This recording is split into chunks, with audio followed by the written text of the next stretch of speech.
De eso que hablábamos el otro día sobre Italia y el papel del Partido Comunista de Italia es que tenía líderes muy importantes. Claro, no solo el viejo Palmiro Togliatti, sino otros, que ahí también fueron grandes teóricos del pensamiento marxista, y entre ellos un viejo que sobrevive toda esa etapa de la caída del socialismo en Europa, que es Giorgio Napolitano, que llegó a ser presidente de Italia.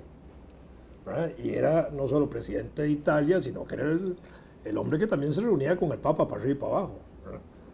Y en el caso de la Italia, en la época esa, era importante que Roma tenía generalmente un alcalde comunista.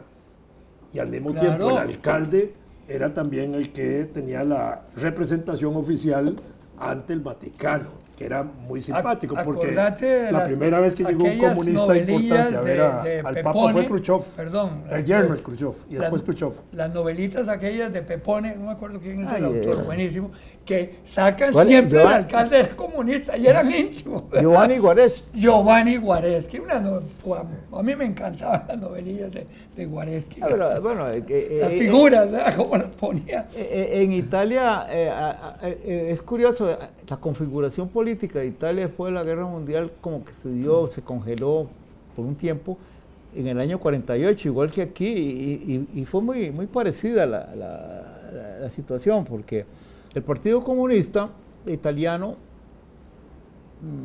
era era pero obviamente tenían la conciencia de que ellos no podían llegar al poder porque Estados Unidos se metía en Italia. Esa era una amenaza evidente. Entonces, era mejor hacer una oposición exitosa como la que hicieron. Creo que en su mejor momento llegaron a obtener casi un 48% en el resultado electoral. Sí. Que era una fuerza, junto con el Partido Comunista Francés, que era como el segundo más importante en esa época en Europa. Y todavía recientemente... Con Jacques Duclos y todos los otros dirigentes. Un primer ministro en Italia recientemente que provenía del Partido Comunista, ¿verdad? No me acuerdo ahorita. Decía, probablemente que sí. Sí, un nombre, era un poco gris, parecía Guardia Civil español, pero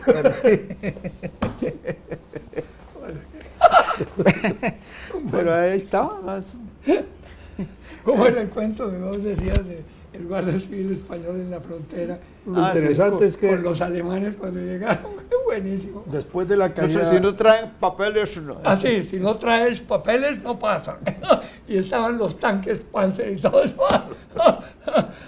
No, después de la caída del socialismo, muchos de los partidos comunistas europeos, retornaron a sus viejos y originales nombres, y algunos pasaron a llamarse de nuevo Partidos Obreros Socialdemócratas.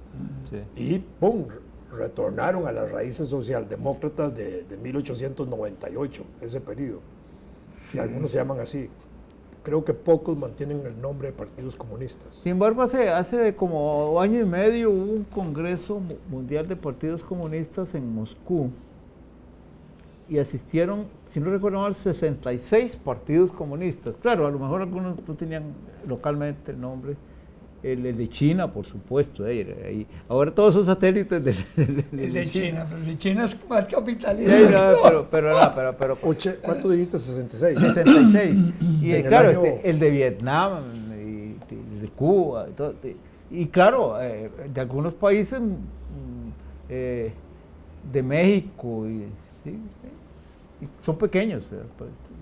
Porque en el año 61, cuando se dividió el comunismo internacional a propósito del pleito entre China y la URSS,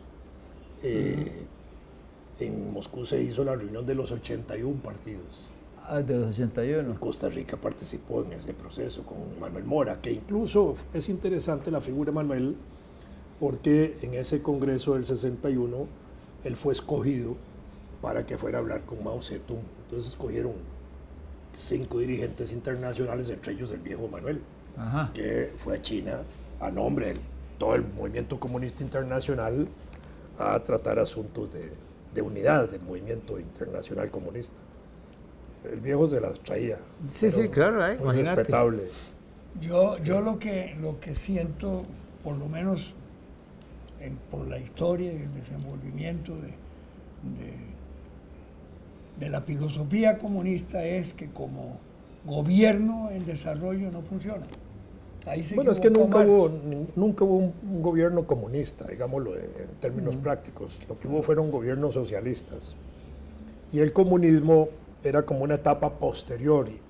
Y dentro Era de la última etapa. Pero dentro de la teoría, digamos, dentro de la teoría comunista, digamos, el comunismo era un objetivo, no final, pero digamos, era final en términos de desarrollo de la lucha. Eso era. Pero transitoriamente había que crear una sociedad socialista de tránsito que preparara el paso hacia el comunismo. Y de eso, digamos, con el triunfo de la Revolución Rusa, digamos, se avanzaba en eso, pero después del triunfo de la Revolución y los 70 años de la Revolución Rusa, desde el 17 hasta el 90, nunca se avanzó a la etapa comunista, se fueron creando etapas, la etapa de la dictadura del proletariado, la etapa del socialismo de todo el pueblo, la etapa del socialismo desarrollado, etcétera. Trotsky era mucho el más socialismo desarrollado se cayó ahí. Perdón, Trotsky era el que quería que se pasara directamente a esa etapa en su planteamiento ideológico. Pero aparte, Bueno, pero es que Trotsky, aparte digamos, de todo, combatía la parte de la gestión socialista, estaliniana de esa época, sí, de claro, los claro. 20s y 30s. Y a pesar de eso, digamos, Trotsky era como uno de los cuadros más desarrollados del Partido Comunista de la Revolución. Intelectualmente desde el 17, digamos, antes de la Revolución hasta el 28-29, cuando él sale de la URSS, él era uno de los principales líderes políticos y fue el organizador del Ejército Rojo. Tanto así que cuando él sale es porque tiene peso interno y Stalin no puede evitarlo. Y en el testamento político de Lenin, cuando Lenin hace ahí algunas notas sobre la posibilidad de su muerte y de quién debe dirigir el Partido Comunista, él señala a Trotsky y a Stalin como los líderes más importantes del partido en ese momento, y él se pronuncia por Stalin en ese sentido. Pero digo por Trotsky, pero no por Stalin. Y Stalin termina imponiéndose. Ahora, con el cuento de los 70 años de la Revolución Rusa, hay una cosa que también se pasa por alto, que un poco pasa con la Revolución Cubana. Una revolución da origen a un régimen que puede resultar o no resultar, pero depende mucho de que las fuerzas externas le den la oportunidad de desarrollarse, de verdad. En el caso de la Revolución Rusa, francamente, los periodos que tuvo para poder desarrollarse en paz fueron muy limitados. Sí, claro. Porque hasta 1924, si no me equivoco, estuvo invadida, asediada, agredida, violada por las potencias occidentales. 17 potencias, entre ellas Estados Unidos. Sí, sí, claro. Y después, Alemania la despedaza. Entonces, le segrega Letonia, Estonia y Lituania con el Tratado Brest-Litov en el 19. Sí, bueno, por ahí, pero quitemos esa parte, digamos, sino ya el periodo propio de la agresión militar, Sí, que claro. comienza, virtualmente se presenta en 1939, porque la invasión de Polonia no era para Rusia un picnic, ¿verdad? Era una amenaza. Entonces, desde ahí hasta que termina la guerra, quiere decir que lo que se le puede contar de gobierno en paz a la Unión Soviética es un periodo muy limitado. No para defender una ideología, sino que una realidad. Y bueno, duró vagamente, más o menos lo que duró la Revolución Francesa. Finalmente sí El tomó. periodo revolucionario. Bueno, pero es que hay una realidad, que en todos aquellos países, lo que se llamó la cortina de hierro, en todos los países, yo me acuerdo, yo estuve en varios, porque yo estaba con una mujer y teníamos que viajar buscando cotizaciones de barcos, etcétera. La que estaba mejor era Checoslovaquia, ¿verdad? Un país muy agresivo en su economía y en su... Pero bueno, era parte, Checoslovaquia no era parte de la Unión Soviética. No era parte, entonces era parte, pero era del bloque. Bueno, Claro, pero es que sí, también. lo que pasa es que ellos... Los eran- países socialistas. Es Sí, que una sí. cosa es la URSS y otro los Sí, países sí, claro, yo socialistas. estaba pensando en la Unión claro, yo Soviética, estoy hablando- no, yo no estoy hay hablando dos. de la Unión Es como si Soviética. dijéramos que Pero Noruega, espérate. Noruega es representativa de lo que son los Estados Unidos. ¿eh? Es que no lo dejan hablar a uno. Le pido permiso. Sí, sí, tiene permiso. Por fin, un día tuve que pedir Pues, puchica, ¿cómo? Ya se me olvidó lo que iba a Entonces los decir. países nórdicos en mucho fueron también dominados por el zar. Sí, Hay bueno, que ver. Finlandia. Sí, sí. Es un socialismo muy interesante. En Los Finlandia, que países- fue ocupado por la URSS en el 39, después de la guerra no lo mantuvieron ocupado. Ni se convirtió en un país socialista como los otros. Sí, sí. Es interesante también Pero es entender que eso. en el periodo zarista, cuando se habla de Finlandia, se corta. Es la costumbre que hay de cortar la historia en una parte, así como si fuera un abismo. El monumento más importante de Finlandia es un monumento a un zar. Eso se olvida. ¿A cuál? A Pedro, seguro. No, Pedro Grande. Alejandro. ¿Cuál? Alejandro Dumas. No. Ese es el zar que incorporó a Finlandia al Imperio Ruso como gran ducado, dejándole su propio parlamento, su propia religión y su propia lengua. Y entonces, No fue Catalina, la grande. no. Por primera vez los finlandeses se sintieron al abrigo de los feroces suecos que siempre los tuvieron. Y el bombardeo más despiadado que se le hizo a Helsinki lo hicieron los ingleses y los franceses. Entonces, en Finlandia, hasta el momento de la guerra, es más, cuando empezaron los bombardeos rusos a Finlandia, la primera cosa que protegieron de los bombardeos los finlandeses fue el monumento al El zar. monumento al zar, sí. Sí. Eso tiene un significado. Después de toda la independencia de Finlandia, se consolidó gracias a Rusia. Y bueno, luego cuando vino la revolución bolchevique, entonces ahí sí se quitaron. Ahí está el famoso general Hahnemann, o ya no me acuerdo. Yo hablé de un famoso general ruso en la guerra y no me acordé del nombre, Timoshenko. General famoso que paraba las fuerzas invasoras, ganó un montón de batallas. ¿Pero en cuál guerra? En la Segunda Guerra Mundial, en la invasión Pero alemana. el gran general fue Zhukov. Zhukov, sí, pero no es que Timoshenko murió en batalla, pero era un general, bueno, yo recuerdo las noticias, el general Timoshenko tal cosa, les ganó varias batallas. Zhukov era como Él el defendió el vietnamita Gong Hiap. Exacto. Bueno, mucha general más bravo ese.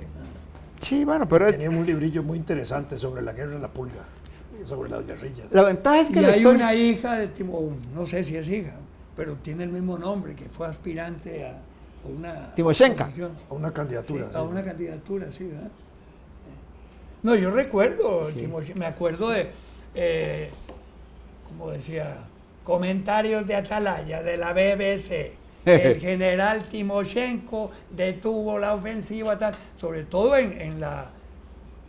Cuando el sitio aquel que duró, esa la batalla fue la más larga. ¿Leningrado o Stalingrado? No. Volgogrado. No, esas fueron al final.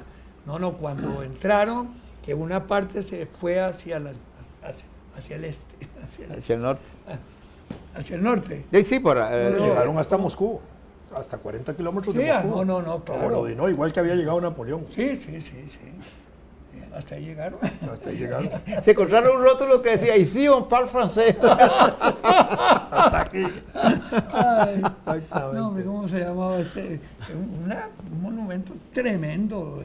El sitio no es Stalingrado. Es que Leningrado, Stalingrado. Había el un sitio de gran, ¿cómo se llama? ¿Volgogrado? No, el Volgogrado es el No, nombre no. actual de Stalingrado. No, fue tremenda esa batalla. Y ahí se distinguió Timoshenko, ¿verdad? Porque los paró en seco, ¿verdad? Tuvieron que retirarse después, pero, chica, ¿cómo se llama esto? Iba a decir Liverpool. Tiene un nombre parecido así, Liverpool, qué raro. Sebastopol. Sebastopol. El Sí, sitio de Sebastopol fue de meses y no podían entrarlo. Y el que defendió Sebastopol era Timoshenko. Sí, pero Interesante por dicha la historia del siglo XX la van a escribir en el siglo XXIII, ¿verdad? Porque si se ponen a escribirla con los puntos de vista de los que estuvieron involucrados, donde quiera que uno se fije, ve el bias, como dicen. Y esa historia de la Revolución Rusa, sí, claro. Ideológicamente era una cosa, pero también como revolución tenía sus limitaciones externas puestas. Y más bien uno se asombra de que la Revolución Cubana, que sometida a un asedio semejante, haya sobrevivido tanto tiempo. Mala o buena, ¿verdad? El problema es que... Yo creo que contribuyó en eso el que haya sido una isla Cuba. Sí, bueno, sí, claro. No había manera de entrar. Sí. No es lo mismo estar rodeado de agua que tener fronteras por donde se puede meter la gente. Claro. Donde y no hay puede tormenta haber... de arena en Rusia. Exactamente. Eso Entonces, cuando le mucho. preguntaron al presidente de Uruguay, que es muy simpático, me cae muy bien, Mujica. a Mujica, que opinaba él de Cuba, y dijo, pues yo, ¿cómo se llama? Una risa. Es que una dictadura de 50 años, ¿cuántas generaciones se vieron imposibilitadas de participar en el gobierno? Eso no puede ser. Eso se está limitando al ser humano. Es una exposición lindísima. ¿Cuántas generaciones no tenían la posibilidad de participar en el gobierno, cierto? Bueno, ahí usan el mismo refrán, yo soy fiel. Sí, bueno, No, pero hay una cosa que también yo hago observar, y es que yo creo que a uno lo confunden porque trata de como de ubicarse como el entomólogo, digo yo. A ver la cosa. Yo que conocí Cuba previa a la revolución, haría una pregunta: ¿cuántas generaciones de cubanos, si hubiera seguido el régimen que había, no habrían podido estudiar? No tendrían buena salud, Exacto. No, claro. buena educación. Sí, sí, no, ¿Cuánto, perdón, el vivienda régimen de garantizada. Batista, cuánto duró?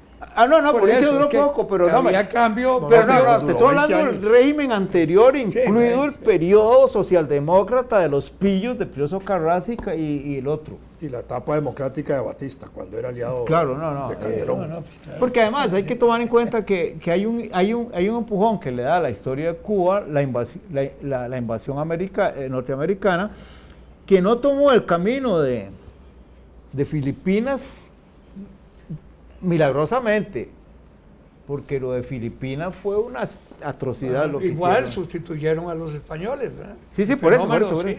Y luego lo de Filipinas fue atroz. Es que el genocidio filipino no se menciona porque, bueno, ahí no hay que herir susceptibilidades, pero fue una cosa terrible. Y en Cuba uno se pregunta, ¿cómo se salvaron, verdad? Bueno, claro, había un antecedente mambí ahí que hubiera sido difícil de... Desde 1870, sí. Sí, La sublevación de Moisés. Ahora, en Cuba, independientemente de si la gente puede estar o no de acuerdo con el sistema, hay un sistema electoral. Y hay un sistema electoral que permite elegir las autoridades que tienen. Las autoridades del No importa. Politburo, No. Es un sistema electoral, funciona. Con Munici- un 98% de participación. Las Ese elecciones, es el resultado electoral en municipales Cuba. de Cuba son muchísimo más democráticas que las elecciones municipales de Costa Rica. Con más participación. No Aquí- hay un proceso electoral que tenga más participación Exacto. de masas que el de Cuba en todo el continente en términos de la gente que va a votar. 98% creo que es lo que se estima en votación efectiva cuando hay elecciones. Sí. Sí, porque es un sistema de representación ahí que se va nombrando. Ahora, lo que pasa es que el juicio... Lo que pasa es que no hay partidos políticos como los nuestros, que es otro problema. Sí, es otro problema. Pero, claro. Solo hay uno. Sí. pero participan por delegaciones, por sindicatos, por barrios, por esto, por lo otro. Y hay una representación en ese sentido. Y un parlamento inmenso, Yo fui Como un de montón. 500 Yo fui personas. antes. que no poco- funciona todo el año. Exacto.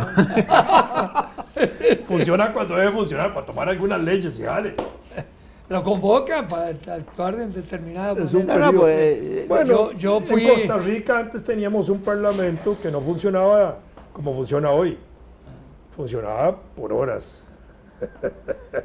Y se renovaba cada 2 años. Y se renovaba cada 2 años. Sí, claro. Yo me acuerdo de eso Y perfectamente. no tenía la No jornada, quiero aterrizar todavía. no tenía la jornada que hay hoy de vacaciones que tienen los diputados. Si a los 50 días efectivos que solo iban a tener del 1 de diciembre al 30 de abril, le metemos toda la discusión de la procuradora y toda la discusión de Melvin y toda la discusión, y al final de cuentas yo no sé cuánto van a trabajar. Bueno, por eso es que el presidente quería que aumentaran la jornada de trabajo a 20 horas, no sé cuánto. A ver si sacaban algo. Sí. No, es muy... Espérese, para pedirle permiso, que si aterrizamos, dice. no, yo ya me sellé. Bueno.